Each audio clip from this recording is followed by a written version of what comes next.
영어 듣기 맘처럼 쉽게 잘 되지 않으시죠? 처음에는 음소 인식도 어렵기 때문에 도통 알아듣기가 쉽지 않죠. 단어 정도를 알아듣는 것도 처음에는 쉬운 일이 아닙니다. 영어의 고유 소리와 리듬에 익숙해지는 시간이 필요하기 때문이죠. 이때 듣기를 연습하는 음원은 글로 봤을 때 내가 이해할 수 있는 내용으로 선택하는 것이 좋습니다.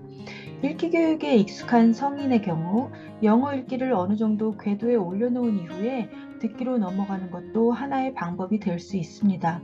물론 이때 쉬운 단계부터 읽어나가면서 음원 듣기와 병행해서 해나갈 수 있다면 더할 수 없이 좋다고 하겠습니다.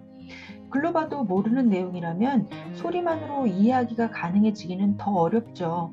내가 흥미를 가지고 읽을 수 있고 글로 봤을 때 이해가 되는 내용을 듣되 처음에는 소리 인식도 어렵고 속도를 따라가기도 버겁다는 사실을 있는 그대로 받아들이고 나에게 시간을 줘야 합니다.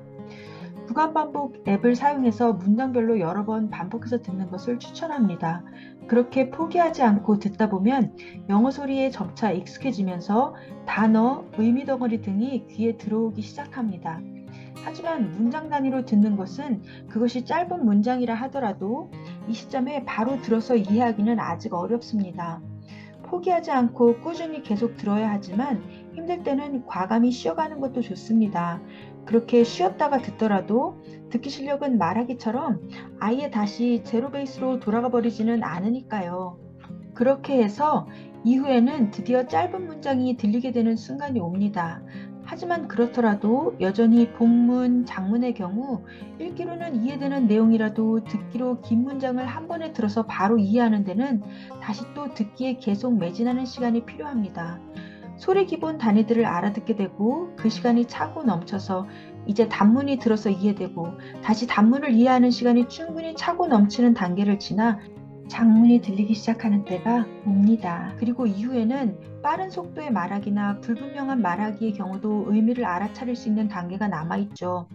저의 경우는 이렇게 해서 장문을 알아들을 수 있는 단계에 와 있고 빠른 속도로 불분명하게 말하기를 이해하는 단계가 남아 있습니다. 길을 갈 때도 한번 가본 길이라면 고민하거나 불안해하지 않고 갈 수 있는 반면 처음 가는 길인 경우 맞게 가고 있는지 이 길로 가서 목적지에 도달할 수 있기는 한지 믿음을 지키기가 쉽지 않죠. 영어 듣기도 처음 가보는 길이기 때문에 맞는 방법으로 하고 있는지 이대로 해서 잘 들리게 되는 때가 오기는 하는 건지 마음을 지키고 나를 믿어주면서 계속해 나가기가 쉽지 않습니다.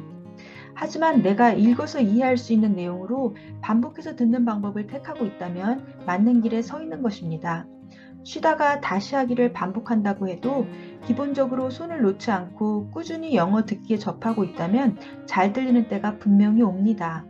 대신 쉬는 시기를 지나 다시 듣기에 불이 붙는 시기라면 하루에 상당히 많은 시간을 투자할 수 있으면 좋습니다. 한두 시간은 기본적으로 하되 그 이상이 가능하다면 더욱 좋겠지요. 듣기는 책 읽기처럼 한자리에 앉아서 할 필요는 없습니다. 이동 시간, 집안일 돌보는 시간, 운동하는 시간 등을 이용하면 좋습니다. 하루 중에 이런 짬나는 시간들을 모으면 상당히 긴 시간이 됩니다. 영어 귀뚫기가 가능했던 방법 다시 말씀드리면 읽어서 이해할 수 있는 내용으로 짧은 구간을 반복해서 듣기입니다. 이렇게 듣기 방법을 정비한 이유라면 잘하고 있다고, 맞는 길로 가고 있다고, 머지않아 원하는 고지에 다다르게 될 거라고 스스로 다독이면서 계속 매진하시기를 응원드립니다. 같이 힘내요. 화이팅!